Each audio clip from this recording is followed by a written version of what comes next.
Yes, we are back. Show number 10. I'm Brad Grunny Grunberg, and that is. I am Eric the Fish Snyder. And today, look who we have. We've got the very handsome Rob Mack. Yes. Good to see you, Rob. What's up, fellas? Yeah, Good. we're here. We're just chopping it up, waiting for you.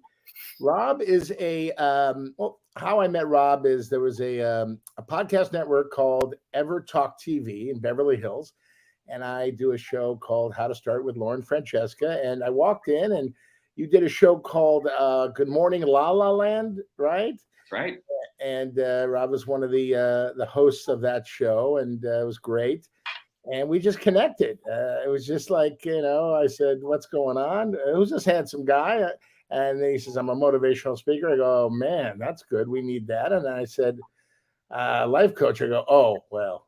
my buddy Fish needs that. He's a mess, and Rob, you're like you're the light that comes into the room, buddy. I just wanted to tell you that to start out, and thanks for being on the show. Oh, I so appreciate being here. I love you guys so much. And the first conversation you and I had, Brad, we hit it off right away because we have similar past experiences.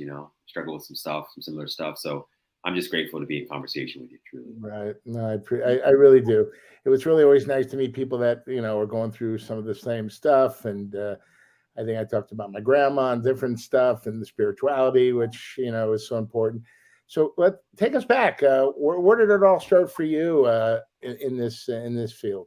Yeah, mostly unhappiness. It started with just being so unhappy. I remember, as a kid, I was stressed out and anxious a lot, self-hating, self-loathing. I always thought I'd grow out of that. You think you grow out of it, like I'll become a professional basketball player. That was my dream. I wanted to be like Michael Jordan or Kevin Johnson or Tim Hardaway.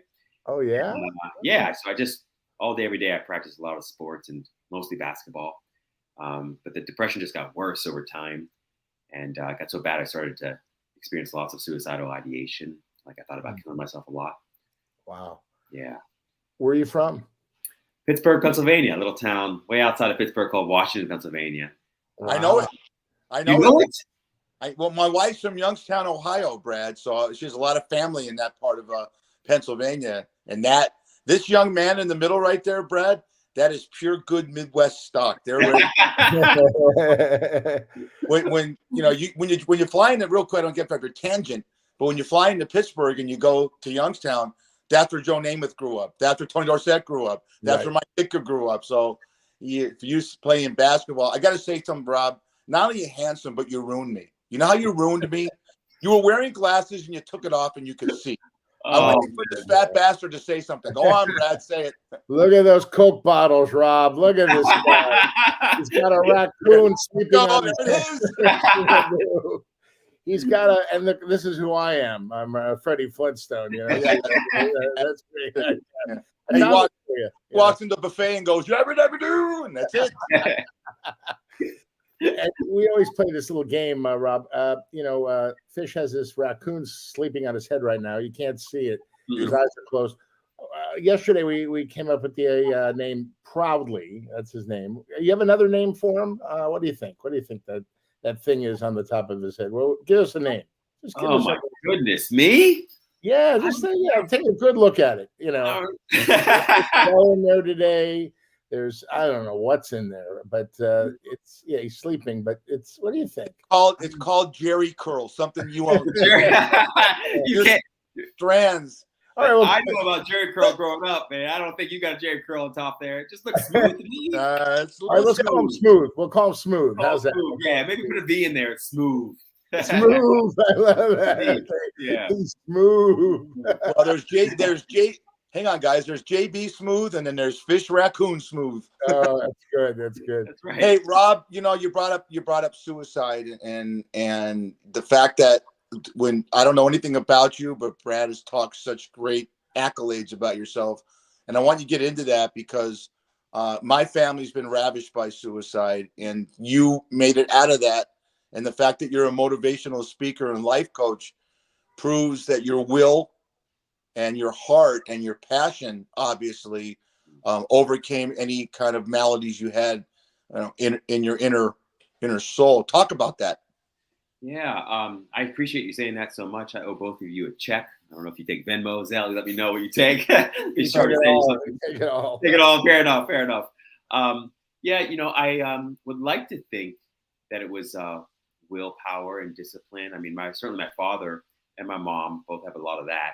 I think at the end of the day, I was just lucky to a large extent because once I was trying to sort of get over past this depression stuff. I just couldn't figure it out really. I hadn't read a whole lot about it. I just knew that no matter what I did in my life, I seemed to feel worse for it. So like, even though I didn't accomplish my dream of becoming a professional basketball player, I did eventually get a good job and I had a girlfriend and I had friends because I didn't think I was going to have any of those things. I really was convinced I'd always be lonely and alone and a failure. And so despite doing well in school and doing well in some sports and those other things, I just couldn't take it. So one day I decided I was going to do some research. I looked at ways to kill myself, and I decided I was going to slash my wrist. And the strangest thing happened though, like right in the middle of that, like digging the knife into my wrist, I felt the most peace and love and joy that I'd ever felt in my life. And I felt it instantly. And I felt it in a way that I couldn't deny. And so I decided at that point I was going to postpone the suicide for like 5 or 10 minutes. It wasn't very long, man. It was like it. It was like 10 minutes. I was all I think I could, put up with was 10 more minutes of life. But in that 10 minutes, I started doing a slightly different kind of research. And I just looked up what is happiness, what is unhappiness, what is depression, what is, the way out of all this. And, I never really, for a long time, I didn't ever put off suicide entirely. I just postponed it. But every day it was like 2 steps forward and 1,000 steps back. And then eventually one day I woke up and I realized, man, I haven't thought about killing myself for like at least 24 hours, and I thought, wow, that's a huge accomplishment right there. And so I stuck with it. And then one day it was like, I hadn't thought about suicide for a week. And then before long, it was like a whole year. And I thought, wow. So yeah, it was kind of an unexpected and unpredictable journey I had there. I lost my prom date for life. She was like the love of my life. We were just friends, but her name is Marlene, and she talked to me about ending her life. She wanted to, and I said, "Why? You leave all the destruction behind. You're in a better place, and then I have to deal with this for the rest of my life, and your nephew, and your mom, and your sister." And it was selfish. And I told her, we cried, and I really thought I got to her, but you can't be with somebody 24/7. There, and that's the thing. I honor her memory on her birthday or the day she took her own life, to let people know that there are people and there are places to go to talk. You don't need to do that. And just recently, it was just terrible. One of my dear friends lost his daughter, 13 years old. She took her own life because she was bullied and she broke up with her boyfriend. And this bullying has got to stop. I mean, this beautiful girl, 13. I'm like, what is going on? But I come from positivity. We all go through things in life, and my dad's always taught me tomorrow's a brand new day, clean slate. You have a bad day today, tomorrow's a brand new day. And he's sitting right over there. He's 90 and a half years old. So I think he's onto something. But it's just it's so sad. And nowadays with the divisiveness and things that are going on in the world, it's just horrible, Rob, that we see what's going on. But thank God for you. So tell us, what do you do? What if you're friends with somebody, or somebody who's having these thoughts? What do you recommend do? Suicide 988 or what? Yeah, What do you? yeah. I would say also, like definitely you want to seek professional help, right? You want to seek professional help. That's most important. If you've got someone who's thinking about suicide or talking about suicide, or just talking about how they feel like the world or their loved ones would be better off without them, spend most of your time, if you can, just listening at first. Really just try to listen. Sometimes we get in there, we want to fix right away. We want to convince them otherwise right away. That generally doesn't work very well. That generally just feeds the problem to a large extent. But you really want to try and the best you can to get them professional help. There's obviously a hotline, you can dial, like you said, 988. I mean, there's options that exist, and there are really is countless resources available out there in the world to help people deal with whatever it is that they're dealing with, including suicidal ideation and suicidal planning. The other thing I'll say, Brad, you said something really fantastic, man. I think that part of the challenge when you're going through tough stuff, and we've all been there before, whether you've been suicidal or just had a bad day, is that when you're going through it, sometimes when you're on the inside, it doesn't feel like you're being selfish. In fact, sometimes you want to take your own life, or you want to do something to yourself because you feel like the world would be better off without you, or your loved ones would be better off without you. You're a burden or something. Yes, yeah. So it's important to sort of recognize that too, that, when folks are in that place, it's not easy to see clearly. And most folks aren't intending in any way to be selfish at all. In fact, they're often struggling with the opposite end of that spectrum, which is just feeling like, they are being selfish by staying alive, which is not true. So please know that. But yeah, Brad, so I love you pointing that out. Also, I'm so sorry to hear about your loss, man. That is just, that is with me. It's with me every day. Well, on a happier note, this life coach stuff. I mean, I know somebody who needs. Oh, there he is. He looks like there's a raccoon on his head, and he looks through these Coke bottles. So where do you start with people that use your services? They reach out to you. How does that all start? And how does that? Yeah. We usually just start by drinking. We go right in, hit some tequila shots. Yeah. Well, lap dances. Let's get this party started. That's right. Instant happiness. No, I generally just try to meet people where they are. I think most people don't need or want advice as much as they simply just want attention. And I mean that in most positive way, affection. They want someone that can listen. So I try and do what I can to just listen to people and listen from my heart, not just from my head, reflect back what I heard them say in my own words without judgment, create a safe space, so they can share generously and without fear of judgment. And then from there, we dive into really more deeper questions around it. So I like asking open-ended questions that are innocent and just meant to help us understand the cause of whatever it is that they're struggling with or feeling challenged by. But yeah, I think over the course of the 20 years that I've been doing it, I've gotten better about not making it feel so formal and uncomfortable or so, not routine. But yeah, it's just mostly a lot of conversation. Sometimes there are exercises attached to it. But the idea mostly is like, people are wanting a friend ultimately. They just want a friend. Some people are just lonely. Yeah. Physical illness we can't overcome. If you get cancer or you get sick, you go through the motions of going to a doctor. But right now, in these times, Brad's right. Mental illness is at an all-time high, and you see. And I don't want to be down here, but you see all these mass shootings, and 90% of these people are mentally ill and were never able to get a gun, and we suffer because of it. You being a life coach, and I'm really interested in the motivational speaking.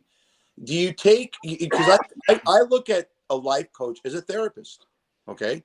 And I look at you, because you've been to the deepest, darkest part of your own body, your own soul. Do you reach out to people? Do you just deal with suicide, trying to get people over those thoughts of suicide?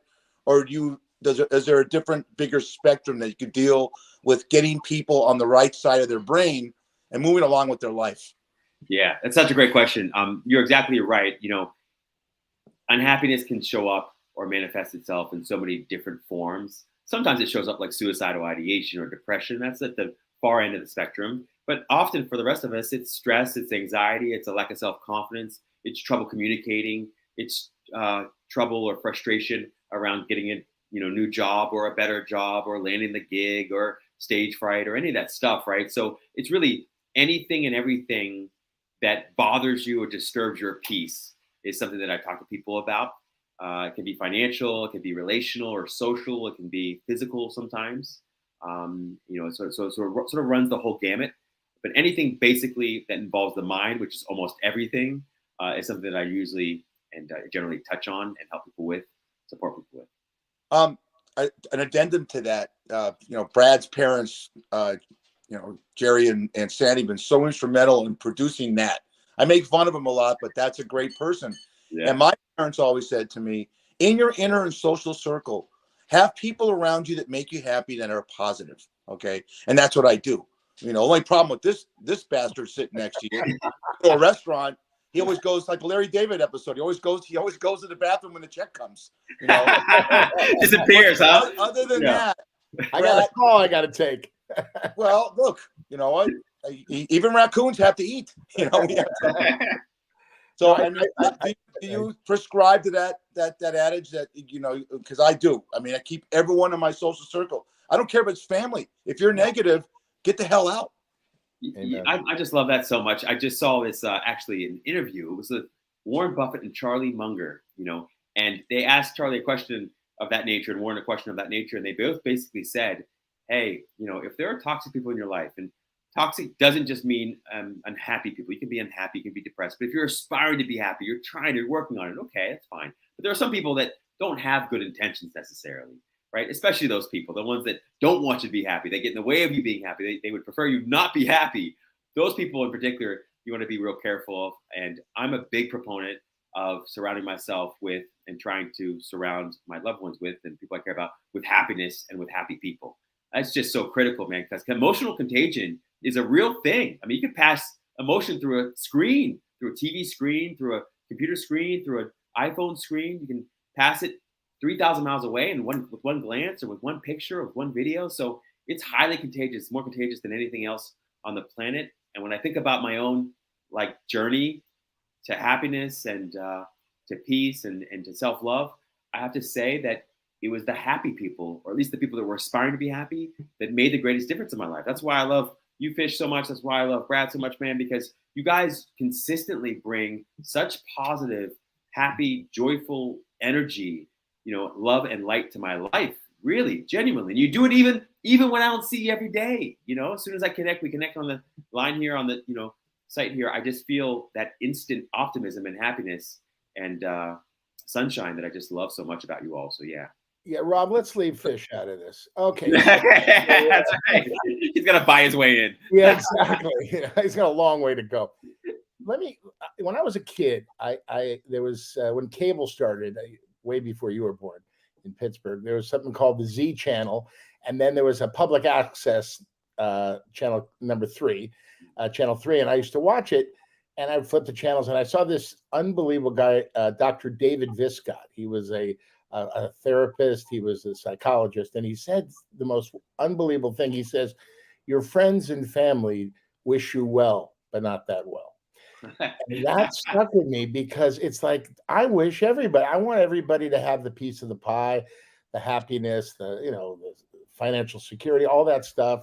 But, recently I've gotten rid of a lot of people in my life who I thought were my friends, but just were bringing me down. And you know what? I'd rather have, my grandma always said, your circle of friends will become smaller and smaller as you get older, and it's true. And, positivity, good people, love, that's what you should surround yourself with, not the dreck of the world that brings you down. Oh, woe's me, I'm a victim, I'm bitter, I'm angry, right? Absolutely. Absolutely. And it could be, such a beautiful, wonderful life when when you live in that energy and you're surrounded by that energy. It's just, and it can be a terribly miserable life when you aren't surrounded by that energy. It can be really tough. And you're right. I think less is more. And particularly if that less is better, right? It ends up being more. There's something else you said there, which I thought was profound and super dope, which is like, the other thing I think is most of us, I think all of us on some level are selfish. And that's not the worst thing in the world to be a little selfish. I mean, thank God that we're all a little selfish because it means we can mostly take care of ourselves and not depend on everybody else to take care of us. But it's a good reminder at the end of the day too, that if you want to be happy, do everything you can to surround yourself with happy people, with peaceful people, with loving people. But also remember, it's not their job to make you happy or make you feel peace or make you feel love, because they're not going to be very good at it. I promise. Like even me, I try very hard to make my clients happy and to support people with happiness. But there are certain moments when I might say something or do something, even out of the best intentions, that don't necessarily make someone feel better, right? Which is great in a way because it reminds people that the source of happiness and peace and love is within themselves. So, you want to surround yourself with happy people, yes, just don't depend on them to always and forever do a great job of making you feel what you want to feel. Right. You, that's what you do for a living. You listen to people, you're a great listener, and you give advice, but that person that you're helping has to make themselves happy first. They have to worry about themselves, not all these other things that surround them. Now Fish here, He's an amazing guy. We connected many, many years ago. Then we reconnected. He's a bartender, and he hears stories all day, all night. And when people drink, I call it truth serum, because they really speak. They're they've had the couple of shots, and they're lucid. They're like, oh man, let me tell you this story. They wouldn't maybe if they weren't drunk, or tipsy. So without question. I mean, I'll let Fish talk about this, but I would say the greatest therapists I know tend to not go by or have a title of therapist, right? They're bartenders, they're hairdressers, they're Lyft drivers. I was a Lyft driver. Yes, moms and dads, without any question about it. So yes, Fish, I can officially or unofficially go ahead and just give you the PhD in therapy right now, and you're essentially a psychologist by trade here. Yeah, I've been a marriage counselor now for 42 years. I've talked people off cliffs. I've talked people on the cliffs. Yeah. But Brad's 1,000% right that when you start drinking, man, the real emotions come out. Motivational speaking, Mr. Mack. I've never been in a room where there's a motivational speaking, but I've seen it in the movie Up in the Air with George Clooney, which I thought was brilliant. And you've seen Tony Robbins. Are you hired by, let's say you're hired by a big real estate company to go into that room of 100 guys that are trying to get those sales and build up their self-esteem and build up their egos and go out there? Or are you a motivational speaker, so to speak, that just goes into a room and brings up everybody and brings, hey, stay away from the narcissism and be the good people we're talking about? Yeah, it's a great question. I would say ultimately probably a little bit of both. At the heart of what I do is really a science, and the science is positive psychology. So it's about a 20-year-old science, and it's mostly the empirical study of what makes life worth living and the ways in which happiness and success do and don't support each other, right? So most of us think if you're successful, you'll be happy. Of course, most of us here know that's not true. You could be super wealthy. We know super wealthy people. We all know very famous people, and they aren't all perfectly happy by a long stretch. And we know people that don't have hardly any money at all, and they're not known by anyone or very many people at all, and they're extraordinarily happy, for instance, right? So we know success doesn't lead to happiness. And what's interesting about this science is that it does say happiness leads to success.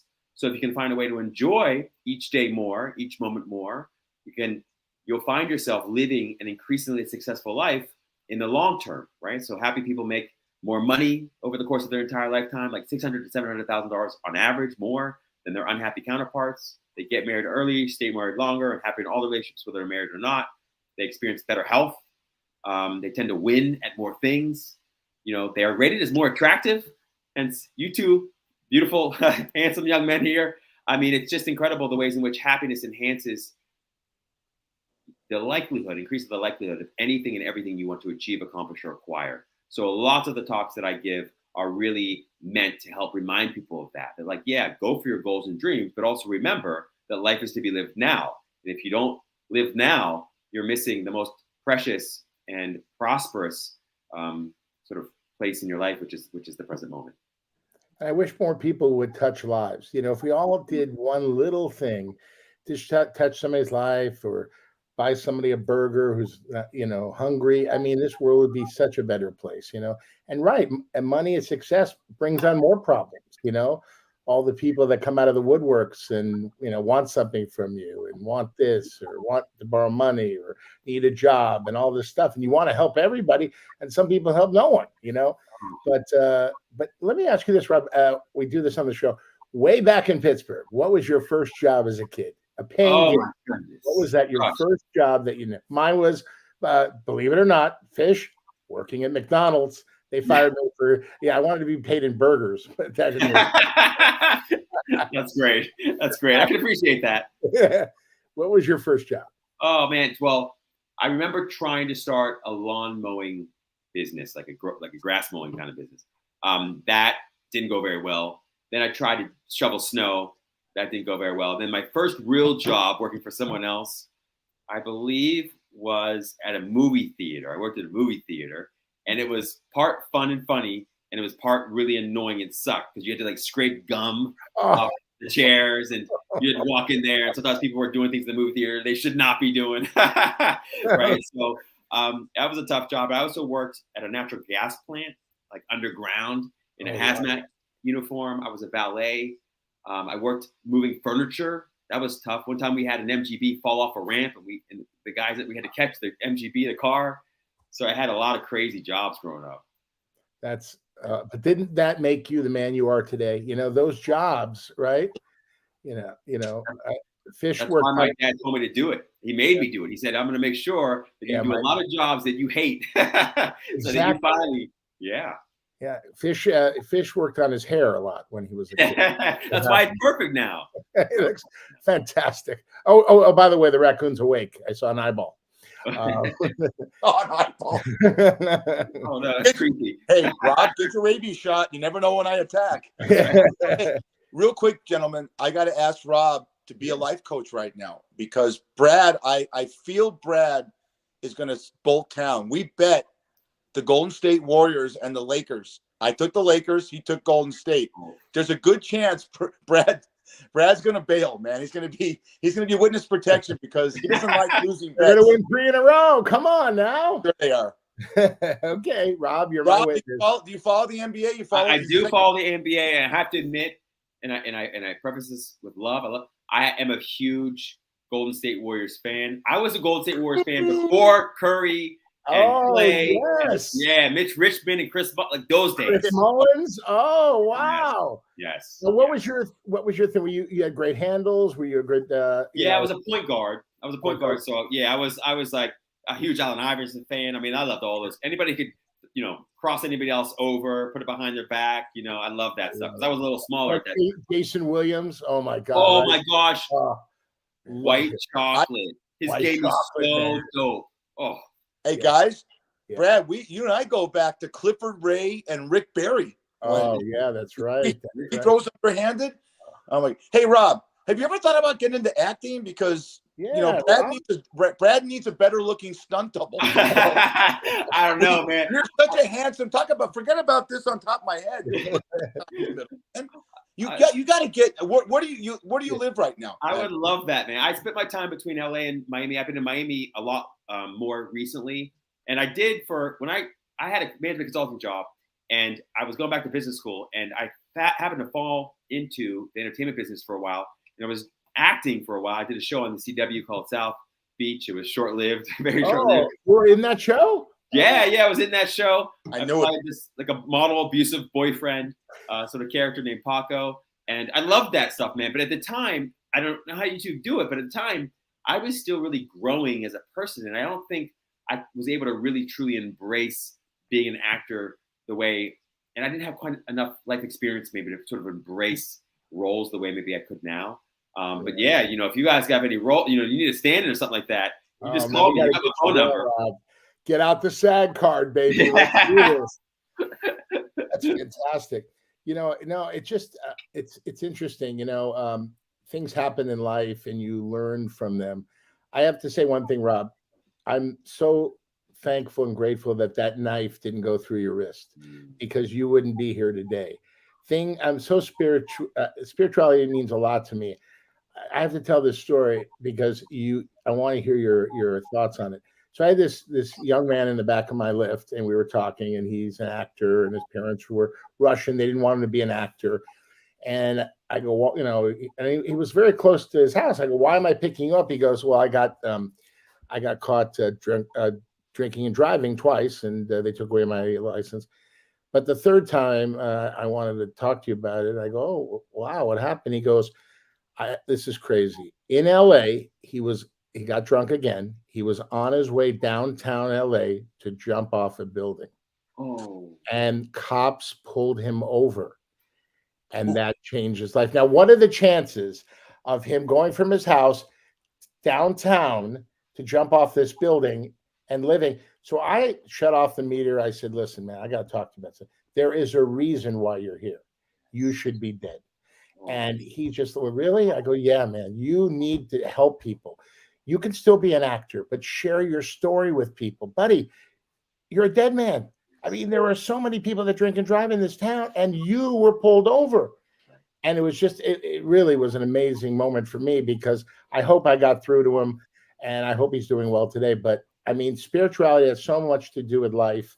Everybody can, there's different religions. I always believe it's a higher power, and that God is just dressed differently. We all believe in some higher power, I love that so much. Yeah. And I love the story so much, man. You're absolutely right about that. I think you and I share very similar spiritual beliefs, the approaches. There's an expression I like to remind myself of, which is that, every religion basically says that it's the only religion or the best religion, but the one has no religion, sort of in phrases, accept all religion, loves all religion kind of thing.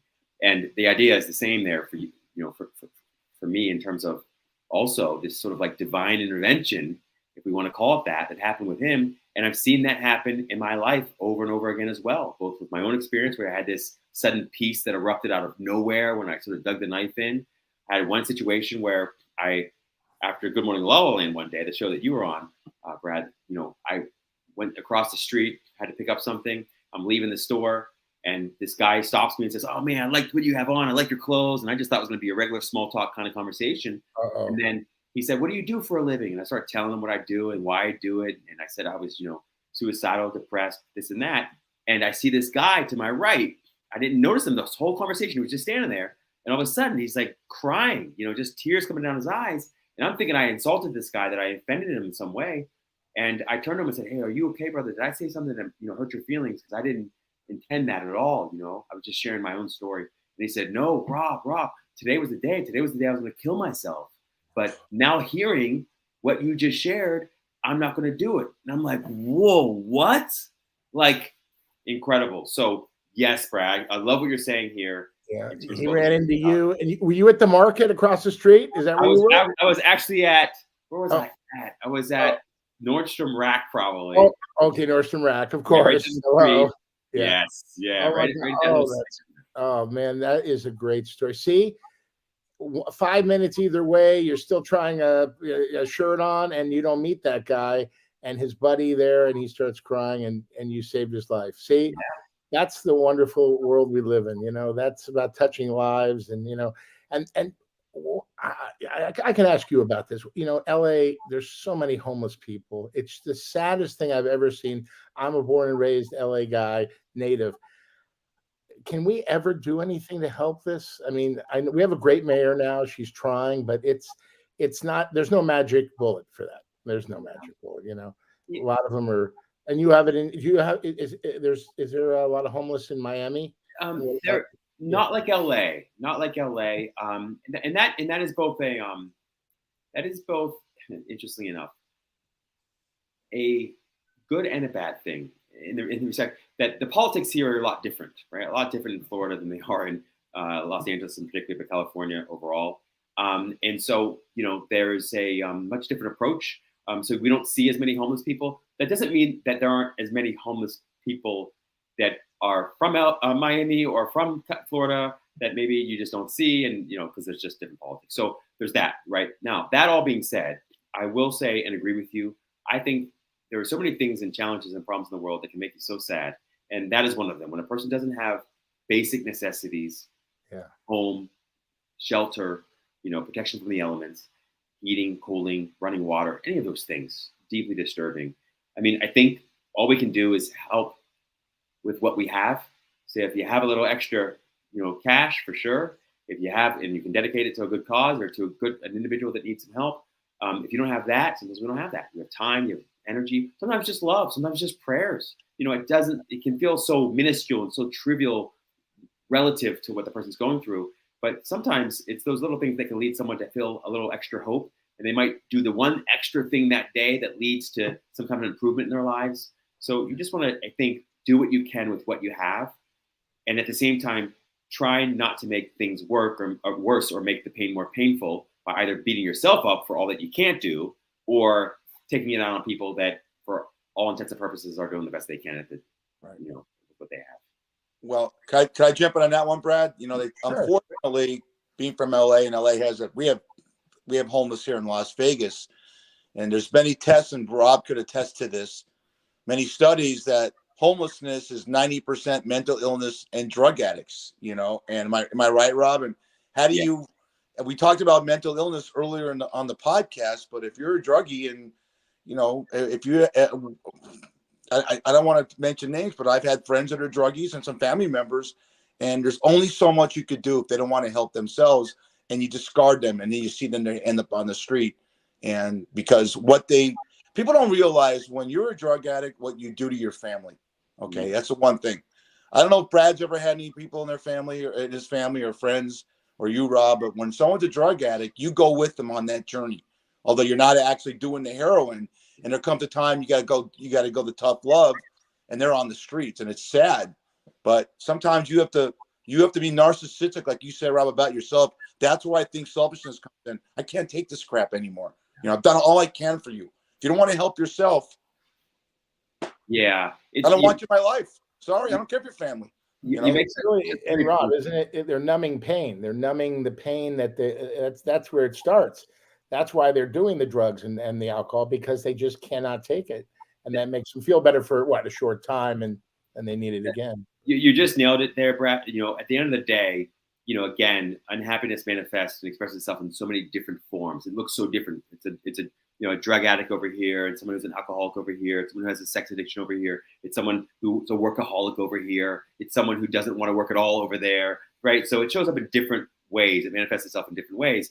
At the very core and the essence of it, though, to your point, are people who are experiencing lots of pain and suffering, and that don't really have the tools, and were never really taught or given the tools to overcome or heal or navigate that pain and suffering. So it's like, you know, I don't want to get too technical, but it's like the ability to regulate your emotions, the ability to be cognitively agile, to basically think what you want to think when you want to think it and change the way you feel, the ability to self-soothe, you know, all of these things that we have to teach ourselves when we're darn near, you know, middle age before we really learn them. All that stuff is something that can be taught at a very early and young age that can help to prevent or at least stave off a lot of these other greater societal or social problems that we see everywhere, right? The homelessness, the addiction. And so, yes, it's people that are, it looks like the addiction is the pain, but the addiction is their attempt to deal with the pain, but unsuccessfully. Right. Yeah. Well, if someone wanted to hire Robert Mack to be a motivational speaker or a life coach, where do we go to do this? Oh, man. Well, I mean, you could just hit up you two guys right away, probably. I think you guys are each my best publicists right there. So I'd say also folks can go to my website at coachrobmack.com.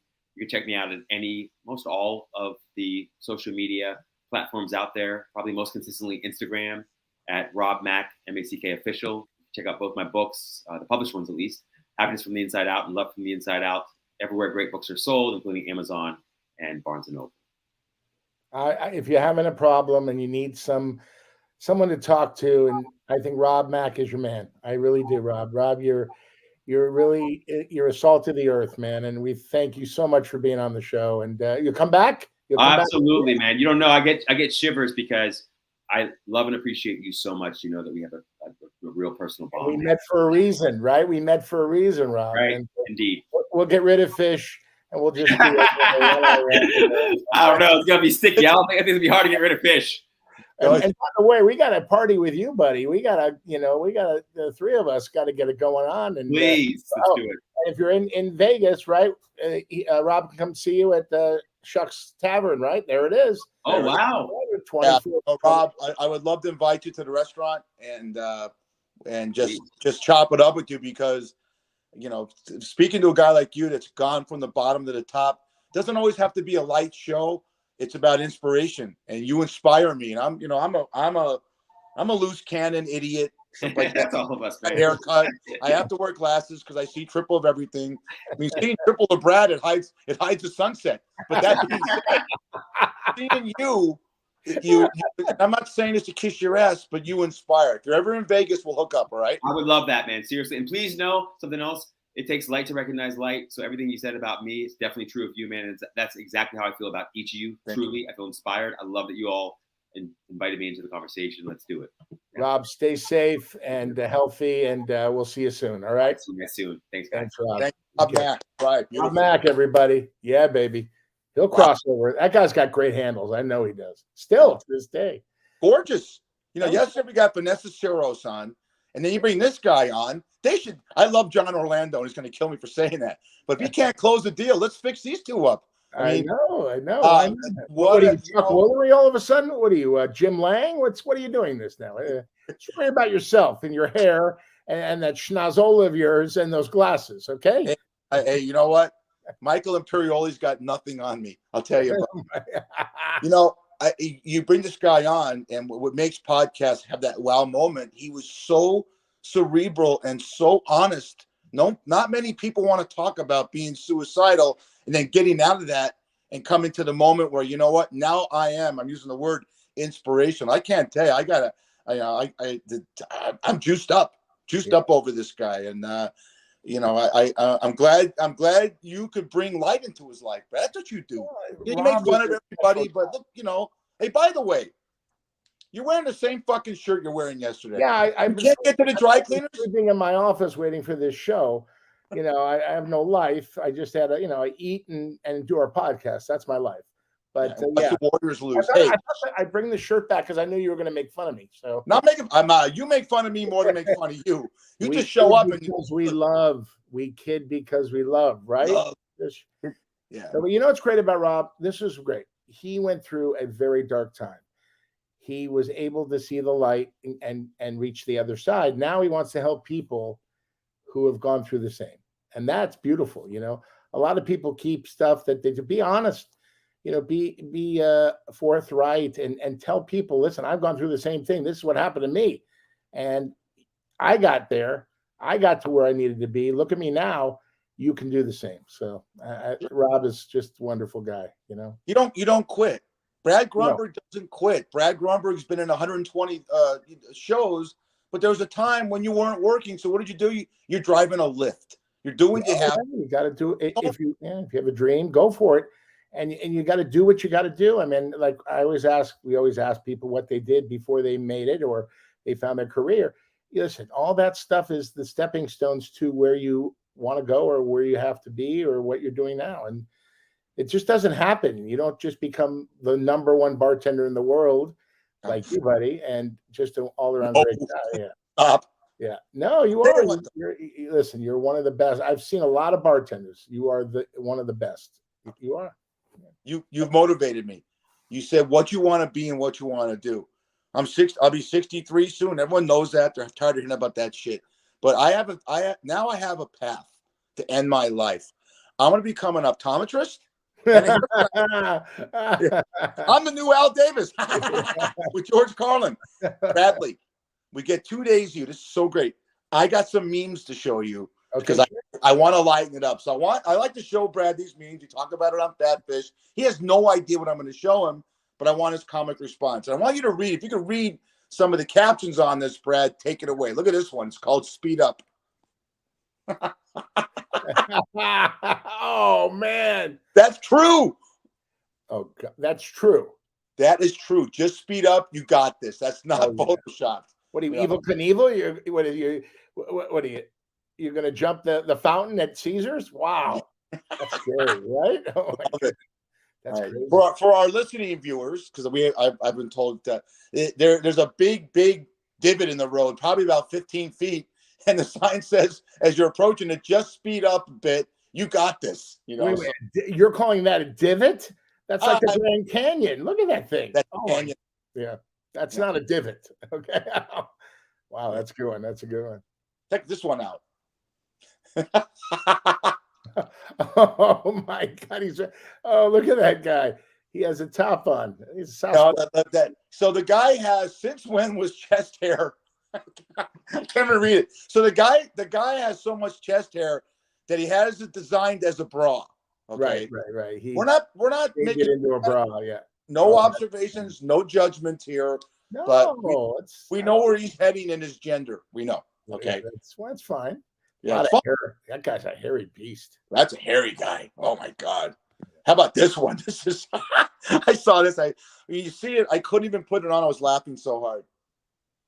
Sometimes you have to admit it's time to retire, and it's a lady trying Oh, is that a nurse trying to give a kid a It's a nurse trying to give a kid a vaccination. But the mother that's holding the kid has a nice breast there, and the syringe goes in the breast. Oh, gosh, look at that.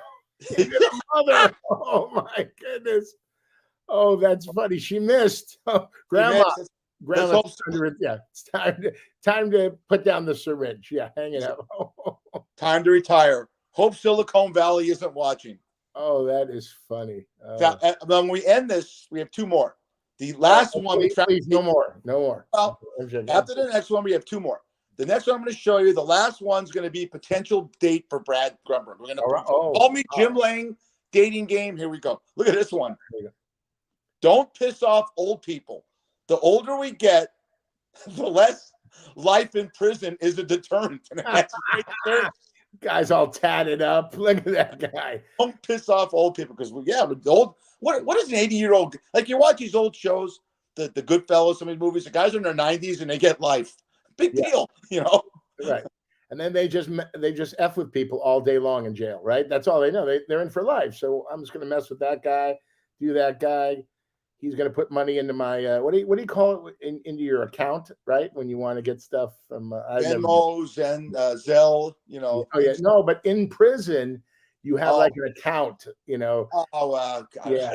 Oh, you've been in prison. You tell me. No, I have a couple of friends that told me about that. What's it called? I do really well in prison. Okay, please. Yeah. Well, we all know you'd be in the kitchen. Come on. I'd be working the kitchen. Yeah. The kitchen. And chef. We had a wonderful guest on yesterday, Vanessa Ceros, and she works at Wet Republic. We said we got to get Brad a date. Wet Republic. I'm going to be there this summer for sure. So we said, not a prostitute. We're going to get him a prostitute. He's smoking. She's smoking too. We got someone built a snow person for people on Spotify, and they have nice breasts. And it's got red lips, sunglasses. God, it looks better than me. And a cigarette. And it's called the Prostitute. So, Brad, you got to go somewhere and start. You always say, where did you start? There you go, buddy. Prostitute. Oh, that's great. That's funny. I love it. I love it. Oh, look at that. Oh, Frankie. Now, that's the best bartender in the history of bartending. That, right? Huge. Oh, this guy. You couldn't hold this guy's jockstrap. Let me tell you something. This Frankie is the man. He was on our show. We love you, Frankie. Good man. Good man. Find great people. You find great people, Fish. I tell you, you surround yourself with really good people. I mean, you talk to so many people at work and around Vegas, but I think good people attract other good people, you know. Let's hope. Look, what we talk about, we have Rob on, and we'll end it on this note. What's the alternative to not trying to be happy or making someone laugh? You don't want to be around people that are constantly narcissistic, talk about themselves, think that they're the hero of their own stories, because it gets old after a while. Make someone laugh. I make people laugh. Look, my wife said it at dinner one time. All right. And some of her family was there, and I remember it was one of her cousins says, "What are you doing with this idiot?" Me. He goes, "All he does is joke, and he jokes and makes jokes, and it's never serious." And my wife says to everyone, "You know what? The reason why I married Eric is because every single day we've been married, at the time it was 30 years, 4 years ago, we had this dinner. Every day that I'm with this man, he makes me laugh." And there's an awkward pause, and I say, "Yeah, I get naked," and she laughs. But that's what it's all about. Laughter is the best medicine for anything. I mean, that's why I do what I do. I love making people laugh. I have a gift. When I was a kid, I was always making my friends laugh, always getting in trouble with my teachers. But I think laughter is what it's all about. You know, if you can't laugh at yourself, right? Who can you laugh at? Were you that guy? Everyone had one in their high school and junior high school. It always got thrown out of the class because they were mimicking the teacher or doing something stupid or drawing a picture of a dick, and putting it on a girl's binder when she wasn't looking. And hey, look at Mr. Rothschild. Look what Sarah drew. I just made fun of my friends and made stupid comments from the back of the class, and everybody started cracking up, that kind of thing. I got most comical, Marlene, my beautiful Marlene, who's not with us anymore. Her and I got most comical in elementary school, junior high school, and high school together. And I mean, she was my my wing girl, and we just made people laugh. She was great. So laughter is important, and I have to say that I'm thank God I'm laughing with you, because this has been 10 shows of hell. No, I have had the best time with you, buddy, and we have a lot more to do. By the way, our next guest, you got to come up with a good one for us, would you? Now we both get this. Stop with this. Who gets I know, but I'm just saying, I got contest? two winners. Now, no, you got Frankie. All of them have been winners. Yeah, I mean, who cares? Who cares who we get? I care. I'm keeping score. Okay. That's narcissism. We're a team. Did By the you- way, speaking of making people laugh, let's do a business here. I work at Chuck's Tavern on North Durango, right? We have another one in Fort Apache and I love Flamingo. it. Great seafood, great gaming. You want a game, seafood, watch sports, come on in. I work the graveyard shift, great staff. Josh and Jeremy, they run the joint. Love that. Now, What did you do to get the job? I want to talk to Josh and Jeremy. There we go. Johnny Cocktails Entertainment. That's what we do. That's my company. But let me ask you, Josh and Jeremy, what did you do to get the job? I mean, listen, you got a horrible personality. You're okay looking. You can't see a fucking thing. You have a raccoon on your fucking head. Wait, we had Smiley. No, what did Rob name him? Smooth. Raccoon Yeah, Smooth. Smooth. Yeah, JB Smooth. But no, they made the best hire of their life by having you. I did. Josh and I are very dear friends, and I ran a place called the Montana Meat Company, the same company, the steakhouse version. He ran Chuck's. He's been at Chuck's for 17 years, and we're always friendly. I mean, he's a funny. Besides you, he's the funniest, quickest guy. We call him Johnny Carson because he goes out, does a loop, phenomenal sense of humor. His son Jeremy is in the business now, learning how to run. And he's terrific, young 25-year-old kid. So it's like being with family. It's great. We have a lot of laughs. Yeah, it's weird. Josh is a Lakers fan, an Eagles fan, and I think he's a Phillies fan. His kid's a Phillies fan, an Eagles fan, and a Lakers. Yeah, same thing. Usually you have one city. So, well, look at you. You're Golden State. Who's your baseball team, Brad? Love the Dodgers. I just love Steve Kerr, and I love the way the Golden State Warriors play the game. That's why. Basketball is my favorite sport. But I'm telling you, they're going to win the next game, and it's going to be down to the Lakers got to win one of two. That's what I think. It's going to be it's not a given. Don't give it to the Lakers. Golden State shows up, just great basketball. I still like the Lakers, but I like Golden State a little bit more. Hey, what a week, huh? 2 in a row, and I'll see you around the what do they say? I'll see you around the country club there, Fish. I'll see you around, as Fred Flintstone will say. Show number 10 is in the books, baby. We'll see you next week on Fat Fish. I'm Brad Grunny Grunberg, and that is. I'm Smooth, baby. I'm Smooth Snyder with the raccoon hair and the Coke bottle glasses, baby. And thank you, Rob Mack. We love you, buddy. Thanks for coming on.